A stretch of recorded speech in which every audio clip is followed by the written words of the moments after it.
Welcome back to my channel, where we uncover the forgotten corners of the past. Today, I'm guiding you into a story. 1878, Kansas. The macabre mystery of the four brothers that science refuses to study. It's a chilling echo from a past you might have never known. A mystery buried under layers of silence and a truth so unsettling it promises to send a shiver down your spine. But before we venture into the shadows, I'm curious to know where the story is reaching you. Please take a moment to comment with your city or country. It's always fascinating to see how far these forgotten tales have traveled. And if this journey into the dark captivates your imagination, please consider supporting the channel with a like and subscribing. It helps me continue unearthing these lost histories and ensures you won't miss a single chapter. Together, we'll keep exploring the secrets that time has tried to bury. In the summer of 1878, a terror descended upon the windswept plains of Harper County, Kansas.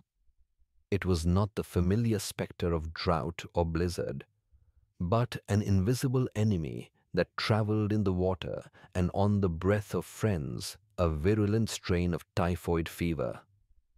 It moved with unnatural speed, turning healthy, hard-working folk into delirious, fever-racked shells of their former selves within hours.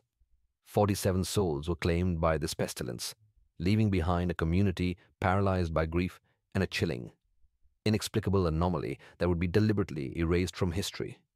The anomaly was the Blackwood family, four brothers, whose farm stood untouched by the plague. An island of impossible health in an ocean of death. Their survival, however, was no miracle. It was the beginning of a grotesque transformation, a descent into a state so profoundly unsettling that it defied all medical and spiritual explanation. Dr. Samuel Morrison, the county's lone physician and a man of steadfast scientific principles, found his understanding of biology shattered.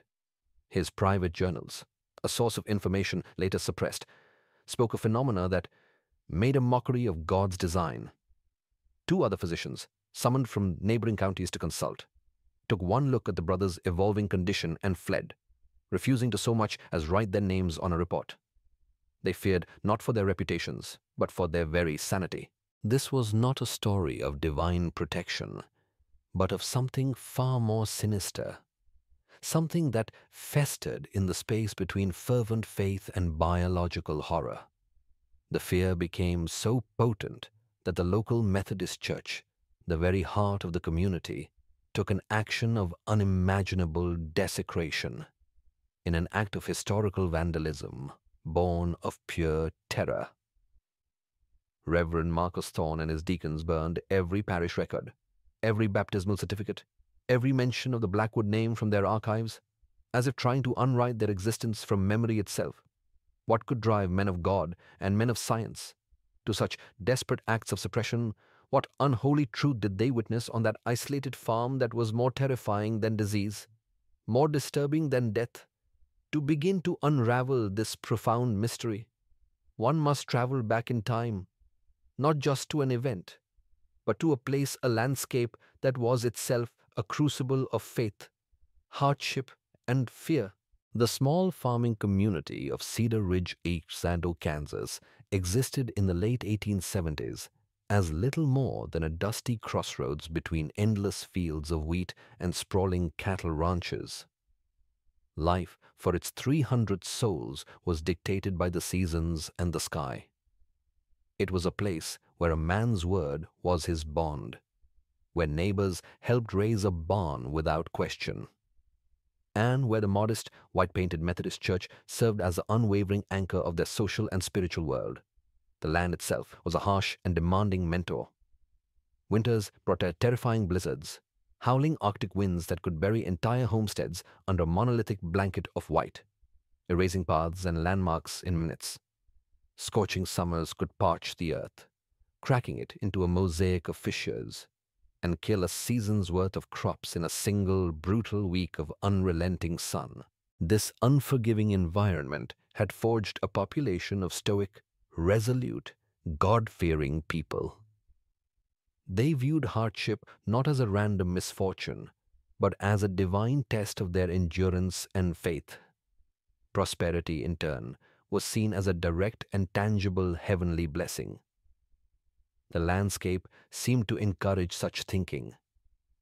Miles of golden wheat stretched to every horizon, an undulating ocean of grain broken only by the occasional silhouette of a farmhouse, a solitary windmill spinning against the blue, or a dark grove of cottonwood trees marking a hidden creek bed. The sky dominated everything vast, endless, and ever-changing.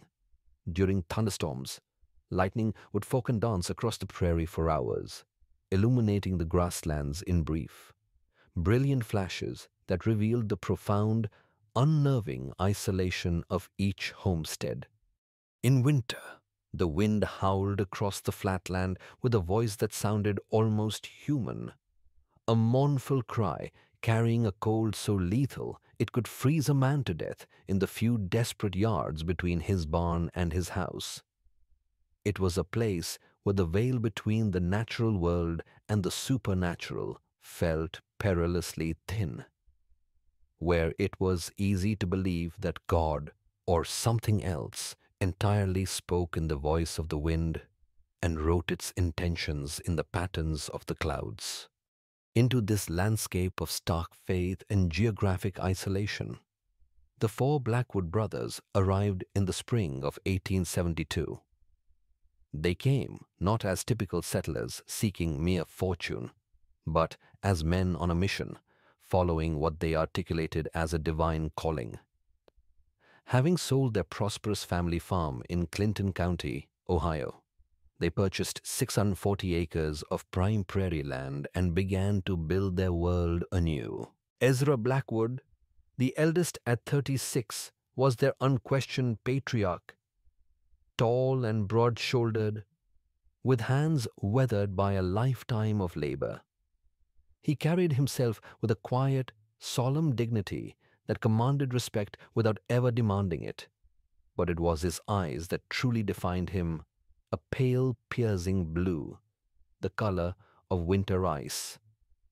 Those who dealt with Ezra often came away with the unsettling feeling that he had looked not at them, but through them, his gaze weighing their very soul and finding it wanting. He spoke little, but when he did, his words carried the weight of scripture.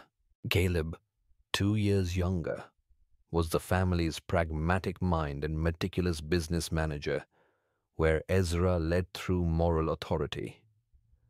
Caleb managed through careful planning and an almost preternatural gift for calculation. He saw the hand of God not in sermons, but in the elegant geometry of a wheat field, in the precise timing of rainfall, in the mathematical harmony that he believed governed the natural world. Under his management, the Blackwood farm thrived with an efficiency that baffled their neighbors. Their yields consistently higher, their livestock healthier. Josiah, the third brother at 31, was the scholar, the intellectual pillar of their faith. He had attended Ohio Wesleyan University for 2 years, immersing himself not only in theology, but also in medicine, philosophy, and the natural sciences. His personal library, transported to Kansas in a specially built, waterproof crate, was his sanctum. It contained over 200 volumes, from the works of John Wesley and ancient biblical commentaries in the original Greek and Hebrew, to medical texts on human anatomy and treatises on botany.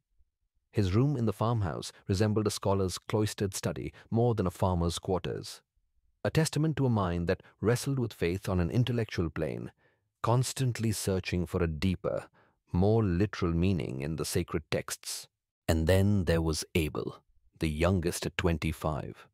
Abel was the heart, or perhaps the soul fire of the family.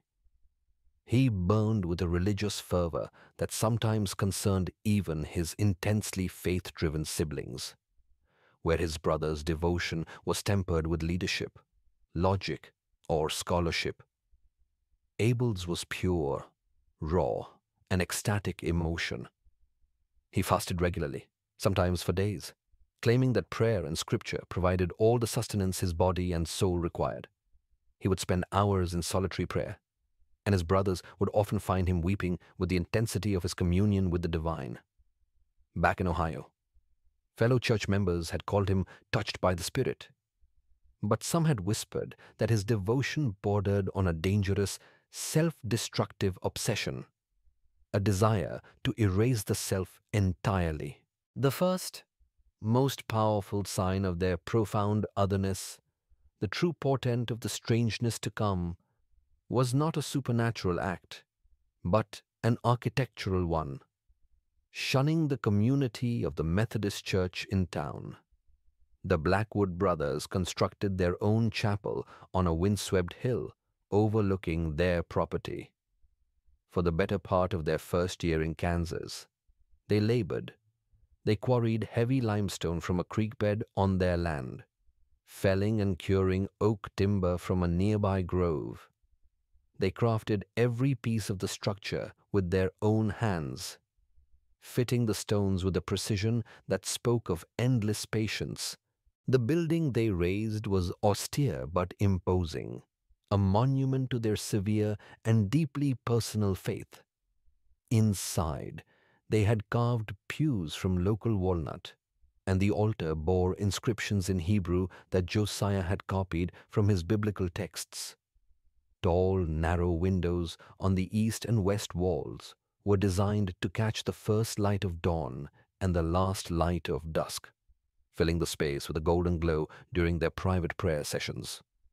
This chapel was a physical manifestation of their spiritual isolation, a statement, carved in stone and wood, that they lived by a set of rules different from the rest of the world, answering only to God and to each other.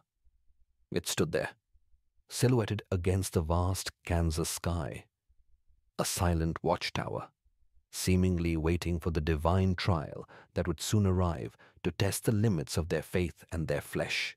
The trial arrived in the blistering heat of July 1878, carried not on wings of angels, but in the contaminated water of the town well.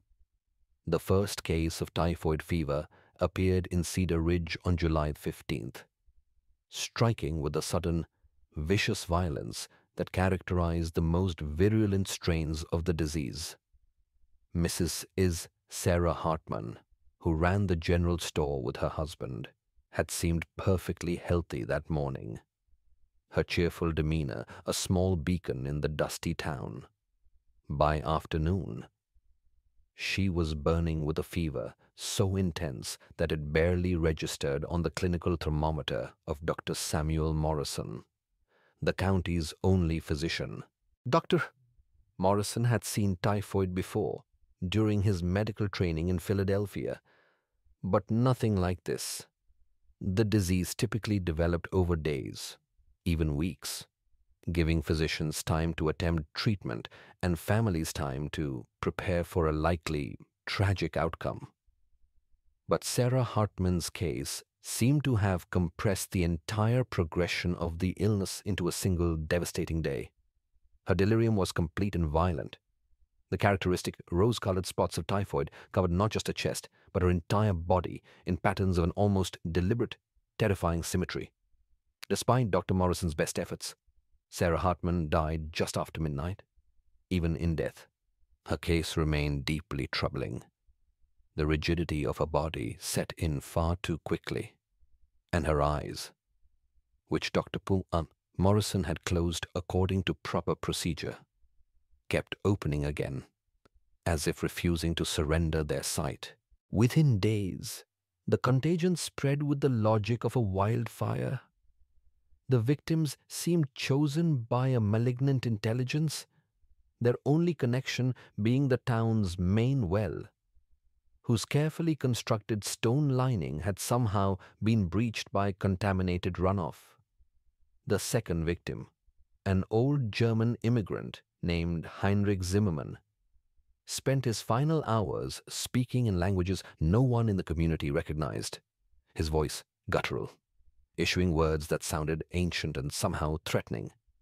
The third and fourth victims, the 16-year-old Patterson twins, died simultaneously, as if their very life forces were linked.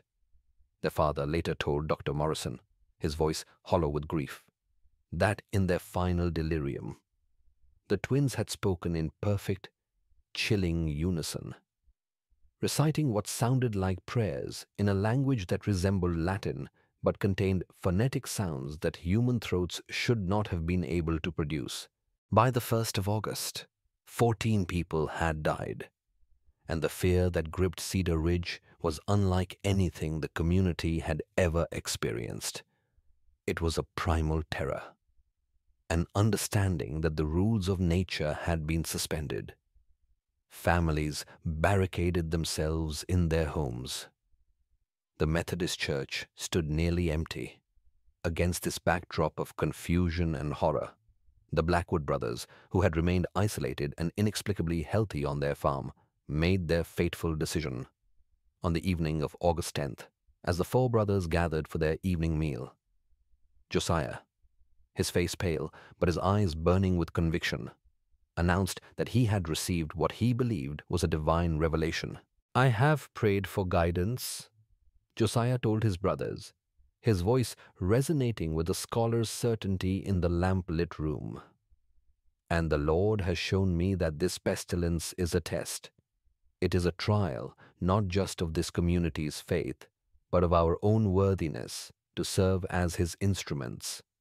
We have been preserved from the disease, not for our own safety, but so that we might demonstrate the power of true faith in the face of ultimate trial." The decision, once made, was implemented with the same methodical precision that characterized everything the brothers did. Josiah's purpose, which he revealed only to his siblings, was not merely to offer comfort. It was to place himself in direct contact with the disease, to invite the contagion into his own body, to test his faith against the flesh and prove his worthiness as an instrument of divine will. His first stop was the home of Thomas Fletcher, the local blacksmith, whose 8-year-old son, Timothy, had fallen ill the previous night. The boy was burning with fever, his small body racked with convulsions that his parents were powerless to stop. When Josiah arrived, he found the family gathered around the child's bed, their prayers desperate and failing. What happened next would be remembered differently by everyone who witnessed it, but all agreed that Josiah's actions were both deeply moving and profoundly disturbing. The Blackwood brother knelt beside Timothy's bed and placed his hands on the boy's fever-hot forehead. But instead of offering a conventional prayer for recovery, Josiah spoke words that seemed to alter the very atmosphere of the room, his voice carrying an unusual, deep resonance. "Lord God," Josiah prayed, his eyes closed, "if this child must suffer for reasons known only to your divine wisdom, then let that suffering pass through me and my brothers.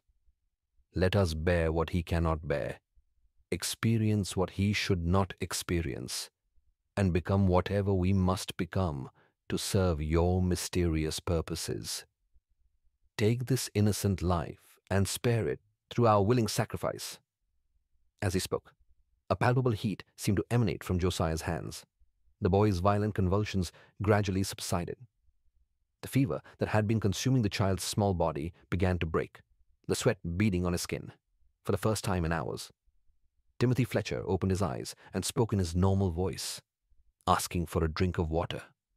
The transformation was so dramatic, so sudden, that Thomas Fletcher fell to his knees, praising God for the miracle that had saved his son. But those who watched Josiah during those crucial minutes noticed changes that were far more subtle and somehow far more disturbing than Timothy's recovery. As the boy's fever broke, Josiah's own skin had taken on a feverish flush. His eyes, normally the same pale blue that characterized all the Blackwood brothers, began to show tiny, almost imperceptible flecks of gold that seemed to move and shift like liquid metal. When Josiah finally stood up from Timothy's bedside, He moved with the careful, rigid precision of a man fighting to maintain control over his own body. Dr. Morrison, summoned to witness what the Fletchers were calling a miracle, examined both Timothy and Josiah with growing confusion. The boy showed no trace of typhoid fever. But Josiah displayed early symptoms that were already progressing far more rapidly than should have been medically possible. Over the following 2 days, Josiah visited every household that had been touched by the epidemic. At each stop, he repeated the same ritual, placing his hands on the sick and praying for their suffering to be transferred to himself and his brothers. The results were both remarkable and terrifying. In household after household, fever-stricken victims experienced sudden, complete recoveries, but with each healing, Josiah's own condition deteriorated with shocking speed. By the time he finally returned to the Blackwood farm, he was burning with a fever that should have rendered him unconscious. Yet he spoke with perfect clarity. "This is not sickness," he told his increasingly concerned brothers, his voice strained but firm. "This is purification.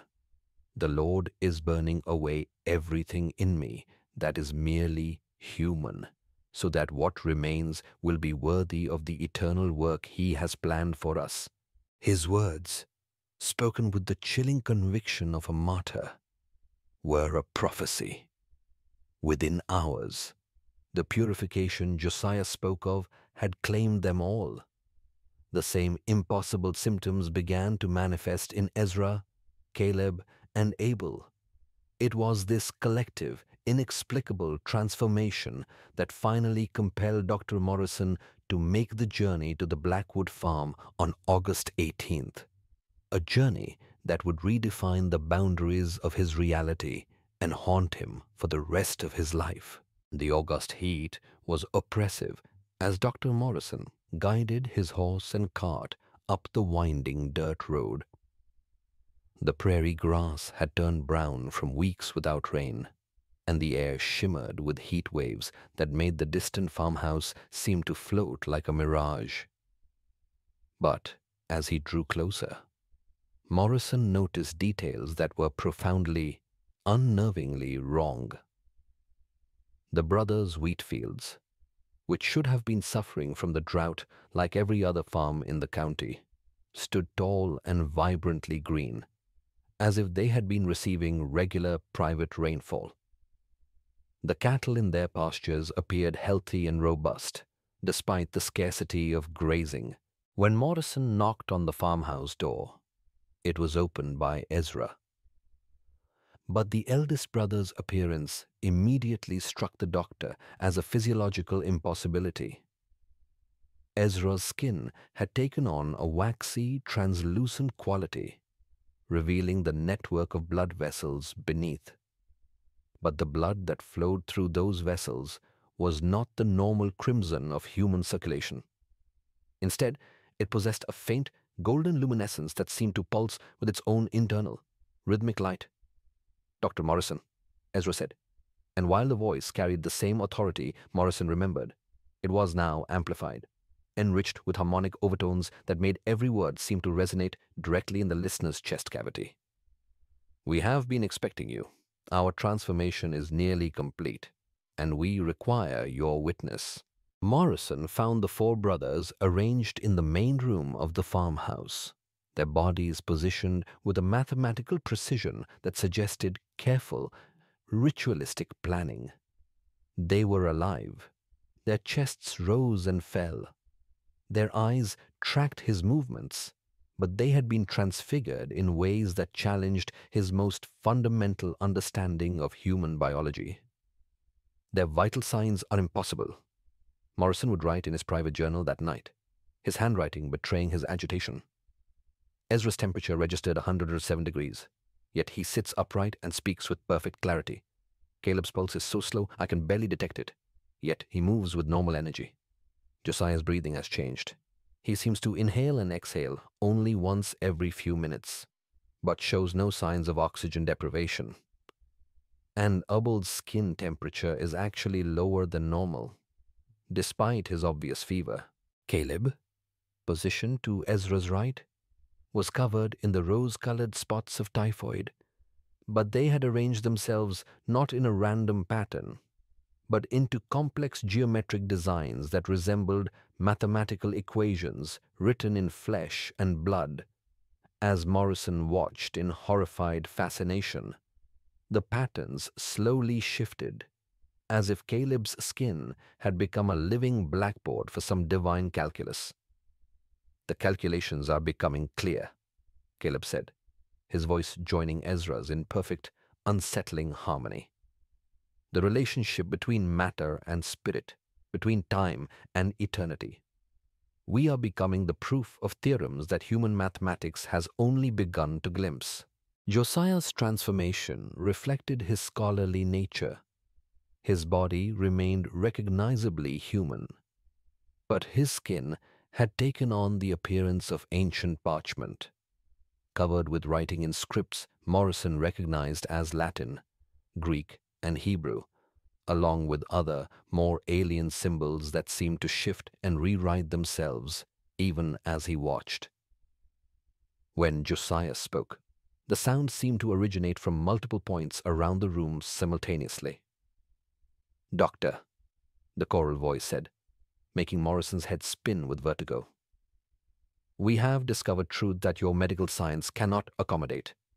We are documenting these revelations so that future generations might understand." Finally, there was Abel. The youngest brother had undergone the most visually striking transformation. His entire body emanated a soft, phosphorescent glow, a cool blue-white radiance that came from within his very bones, providing the room's only illumination. His eyes had become completely luminous, lacking pupils or irises, appearing instead as twin stars set in a human face. "We no longer require food as sustenance," Abel said, his words somehow reaching Morrison's ears from both inside the room and from what seemed like a great distance. "We draw our energy directly from sources that human science has not yet discovered. We are becoming something new, something that exists between the mortal and the eternal." Morrison stood frozen, his medical bag hanging uselessly at his side. He was no longer a doctor examining patients. He was a man of science, bearing witness to the complete and terrifying dissolution of its laws.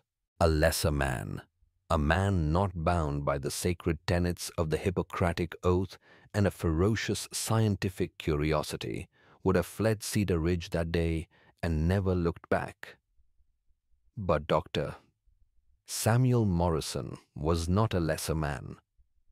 Though his rational mind had been fractured, his duty as a physician and a documentarian compelled him to return.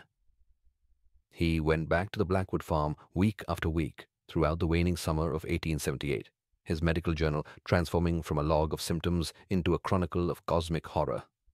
He was no longer trying to diagnose a disease. He was attempting to map the shores of a new and terrifying form of existence. And the evidence he gathered became increasingly irrefutable. The brothers' transformation was not a static condition. It was a horrifyingly dynamic process of evolution. Ezra's eyes, which had initially shown only flecks of gold, had by September become swirling pools of liquid metal. And his authoritative voice now carried a weight that made listeners feel an almost hypnotic compulsion to agree with him, even when he said things that defied all logic. Caleb's skin had become a living palimpsest. The geometric patterns continued to evolve, the rose-colored markings rearranging themselves into scripts more complex than any Morrison had ever seen. He sent careful drawings of the symbols to linguistic scholars in Kansas City and Chicago, but none could identify them. One professor of ancient languages wrote back, "These are not letters, Doctor. They resemble the symbolic representation of stellar movements, but of a celestial map that does not match our own heavens." Josiah's vocal abilities had progressed to the point where conversations with him were physically taxing. Dr. Morrison noted in his journal that extended exposure to Josiah's multidirectional voice left him feeling dizzy and disoriented.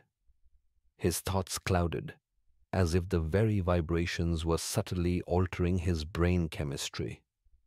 The text that covered Josiah's skin was no longer just a passive decoration. It was being actively written by some invisible force.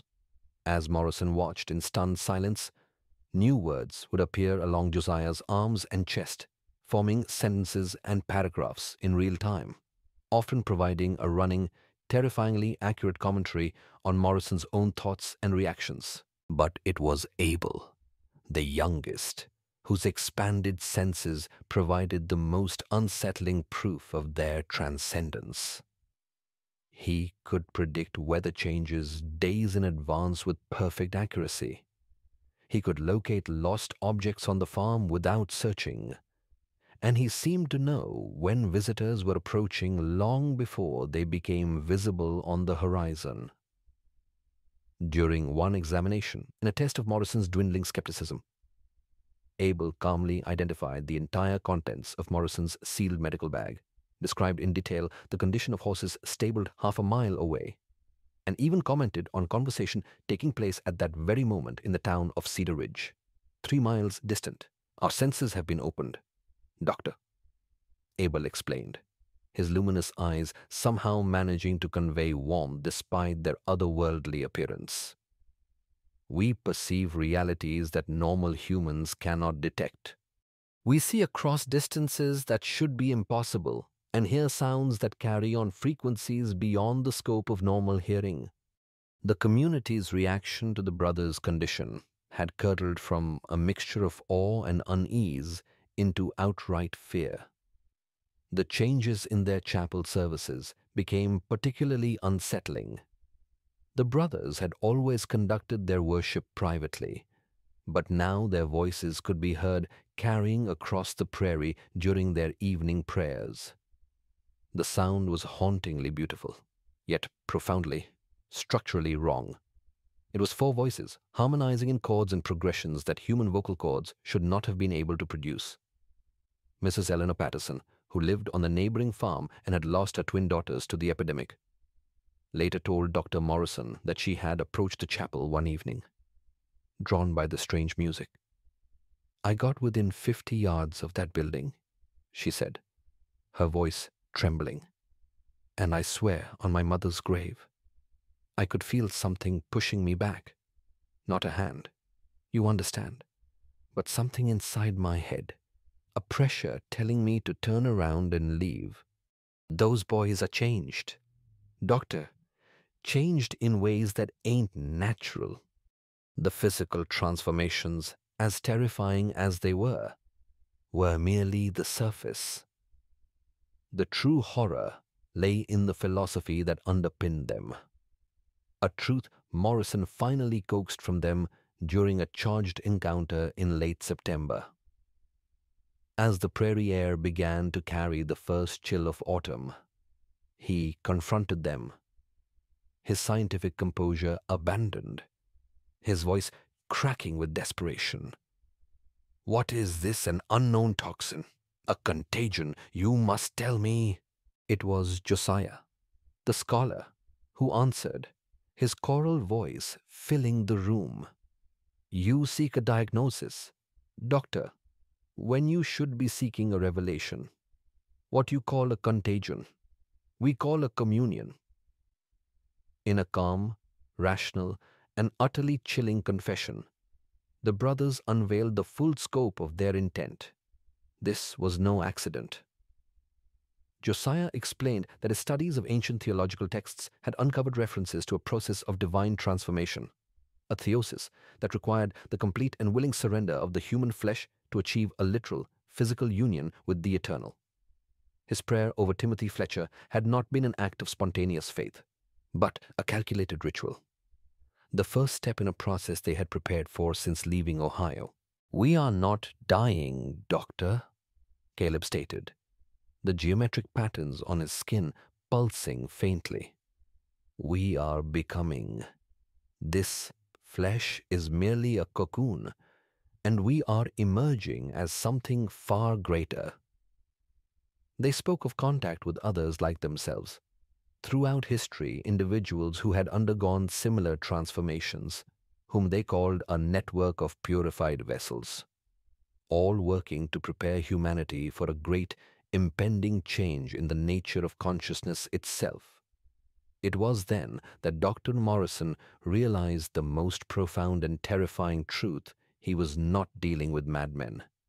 He was dealing with evangelists of a new, post-human existence.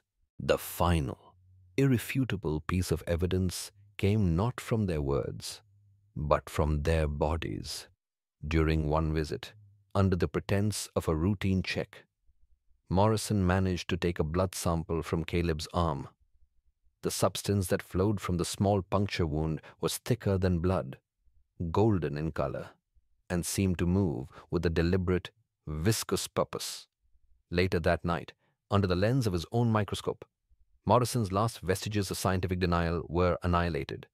Instead of normal cells, he saw structures that defied classification. They were larger than human cells, possessed multiple nuclei, and, most horrifyingly, they moved with coordinated, intelligent purpose. "The blood is alive," Morrison wrote, his handwriting a frantic scrawl across the page. "Not merely containing life, but possessing consciousness. It's as if their entire circulatory system has become a single, thinking organism." As he stared into the eyepiece, a memory of Abel's last words to him echoed in his mind. "You can join us, Doctor," the luminous brother had said. A gentle, horrifying invitation. Your scientific mind would be preserved and enhanced. You could understand it all. Faced with the choice between his own fragile, limited humanity and their terrifying, boundless transcendence, Morrison chose to remain human. He fled the chapel that night, his horse galloping through the darkness, spurred by a desperation born of absolute, soul-shaking terror. Morrison ran, but he could not outrun the consequences, for the Blackwood's influence had already begun to seep beyond the borders of their land. Like a psychic contagion. The breaking point for the community of Cedar Ridge came on October the 15th, when young Sarah Preston, the 7-year-old daughter of a local farmer, disappeared while playing near the Blackwood property. She was found 3 hours later, sitting calmly in the brothers' chapel, a serene expression on her face. She claimed the brothers had told her wonderful secrets about heaven and had shown her visions of angels. But when Dr. Morrison examined the child, he found that her temperature had risen to 103 degrees, and her eyes, her innocent, childish eyes, had begun to take on the same faint golden hue that characterized Ezra's condition. The news that the brother's condition might be transmissible sent a shockwave of panic through the town. Sarah's father, Thomas Preston, a simple farmer, confronted Morrison with tears in his eyes. "You have to stop this, my little girl. She talks like an adult now, knows things no child should know.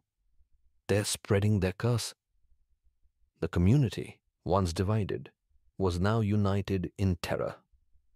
Mayor William Harrison convened a town meeting, where Dr. Morrison was called upon to provide a medical assessment. He stood before his neighbors, a broken man, and admitted that conventional medicine had no name for this and no treatment to offer. Faced with a public health crisis that defied science, Morrison made a decision that would haunt him for the rest of his life. He contacted the Kansas State Medical Board and the Regional Health Authority, requesting immediate intervention. The state's response came in the form of Dr. James Patterson, the state medical examiner, a stern, pragmatic man from Kansas City. He spent 3 days at the Blackwood farm in late October. His official report, however, would never see the light of day. It was immediately classified by the state board and remains sealed to this day. But Patterson's private letters to his wife, discovered years after his death, revealed the true extent of his horror. "I have seen things," he wrote, "that challenge not only our understanding of disease, but the very nature of life itself. The Blackwood brothers are no longer entirely human, yet they are not dead. They exist in some intermediate state that our science cannot explain and, for the sake of public sanity, dare not acknowledge. I have recommended that this matter be permanently suppressed." The official position of the state of Kansas became that the Blackwood brothers had died of complications from typhoid fever, and that any reports of unusual symptoms were the tragic result of mass hysteria brought on by the epidemic. The law, in its finite wisdom, had decided that some truths are too dangerous to be true. The state of Kansas had chosen its truth a comforting, official lie of mass hysteria, designed to calm a nervous public and protect the fragile integrity of its scientific institutions. But for the people of Cedar Ridge, living under the ever-present shadow of the Blackwood farm, official records written in a distant city meant nothing. They needed an ending, a confrontation, an answer from the beings at the center of their terror. And so, on the 1st of November, 1878, under a gray sky that seemed to press down upon the prairie with the weight of impending winter, a delegation was formed to deliver an ultimatum. The committee included Mayor William Harrison, representing the civic order, Reverend Marcus Thorne, the guardian of their souls, Thomas Preston, a father whose desperation for his daughter's future overrode his fear, and Dr. Samuel Morrison, who felt a grim duty to see the saga through to its conclusion.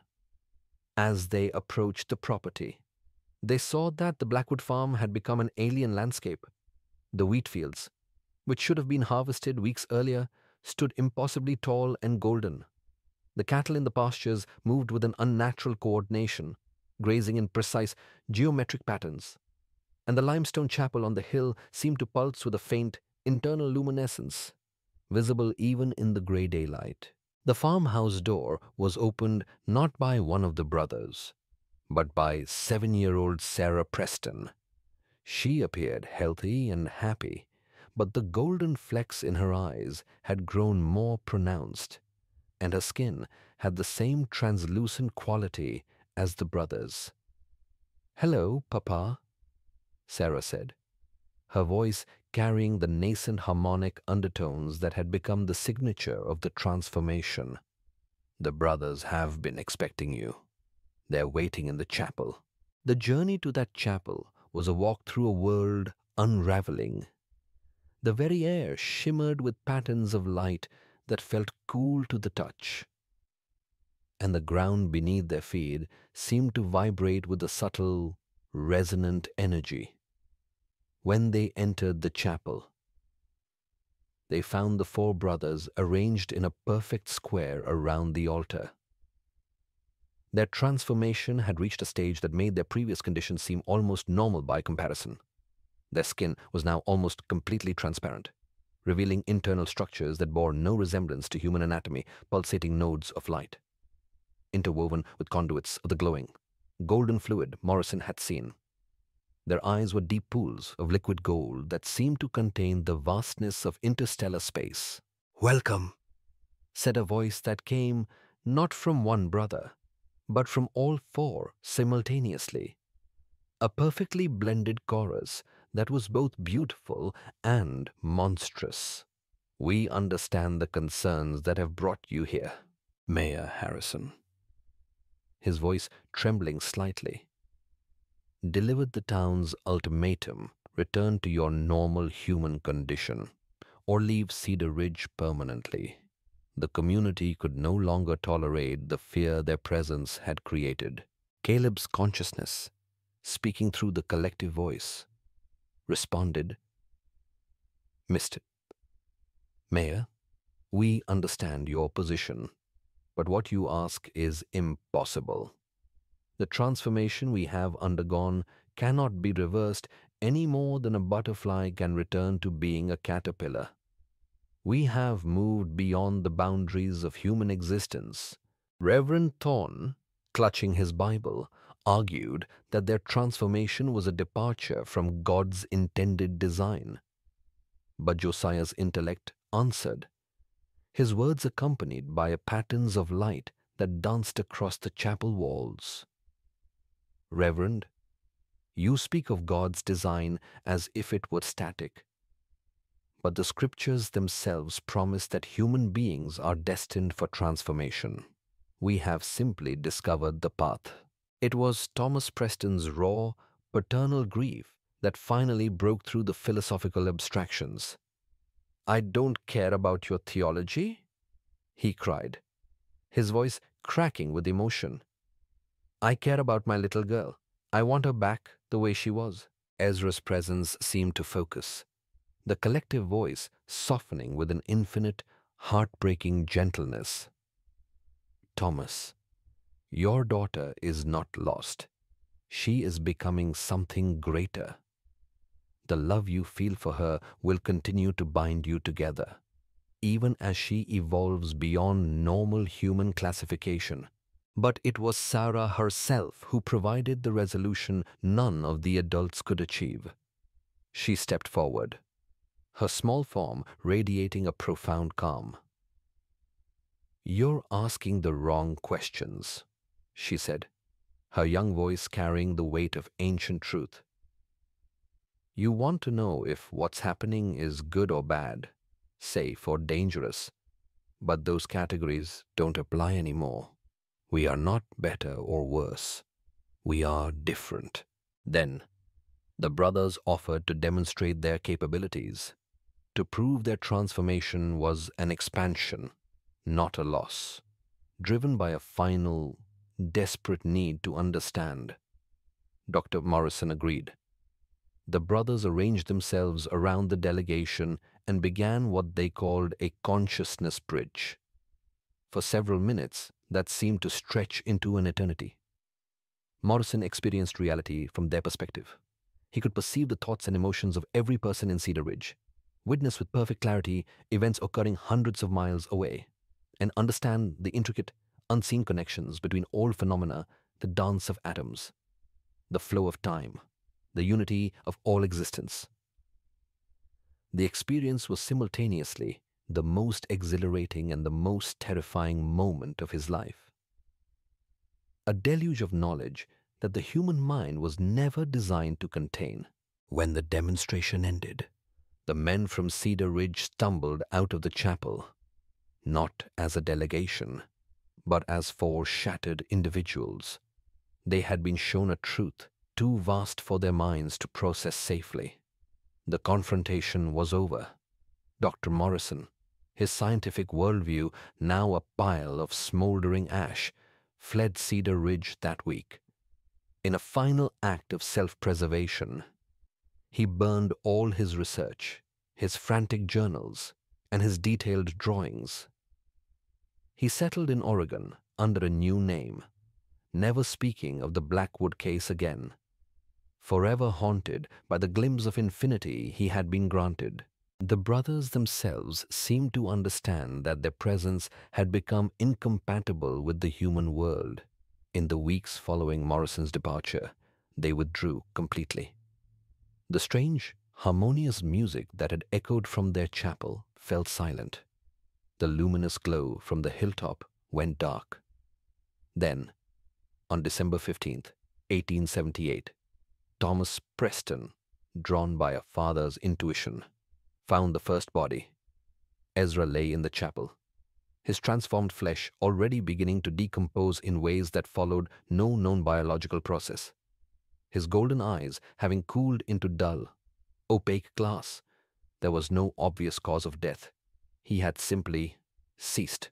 The other brothers were found over the following days, each in a location that held a deep, symbolic meaning. Caleb was discovered in the wheat fields, his body surrounded by a perfect circle of grain that had grown to an impossible height overnight.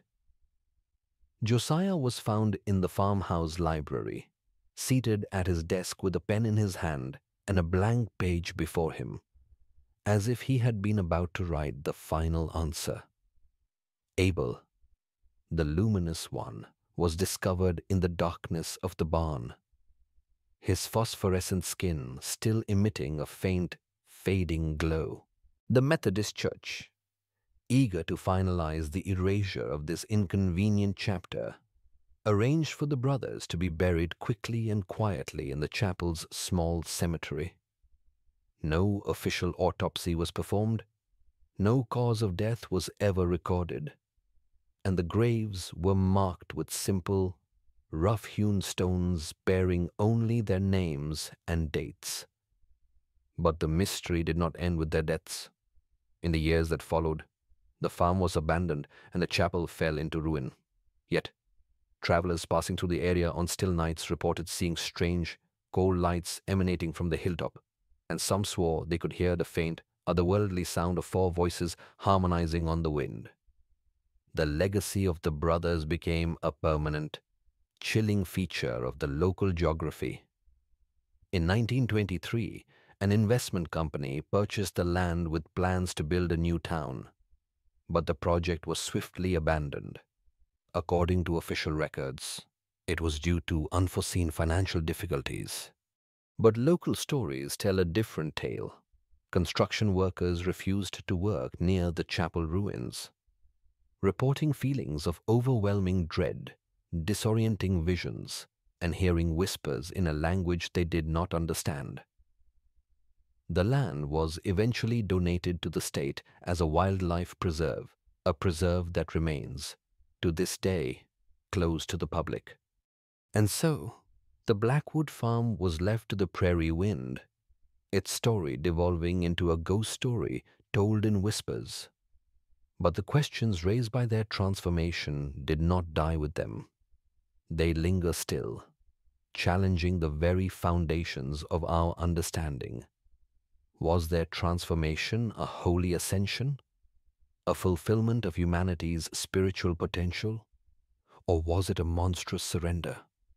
A cautionary tale about the dangers of a faith so absolute that it sacrifices humanity itself for a glimpse of the divine. Modern science still refuses to acknowledge the Blackwood case, not because the evidence is lacking, but because the implications are too vast and too disturbing to contemplate.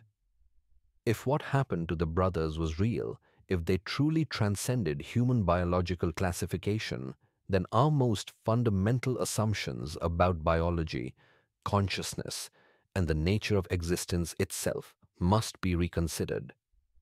It suggests that the boundaries between life and death, between human and something else, may be far more permeable than we dare to imagine. Perhaps some mysteries are too dangerous to solve, some knowledge too terrible to possess. The Blackwood brothers, in their fervent quest for divine communion, discovered a path to transcendence that required the complete annihilation of the self. In doing so, they became something that human society could neither understand nor accept. Their story serves as an eternal warning about the perils of seeking knowledge that humanity is not prepared to handle. The chapel on the hilltop stands empty now, a crumbling ruin of stone. But on certain nights, when the wind is still and the moon is dark, some say you can still see 4 figures standing in the overgrown wheat fields, their faces turned toward the star-filled sky, as if listening for a voice that only they can hear.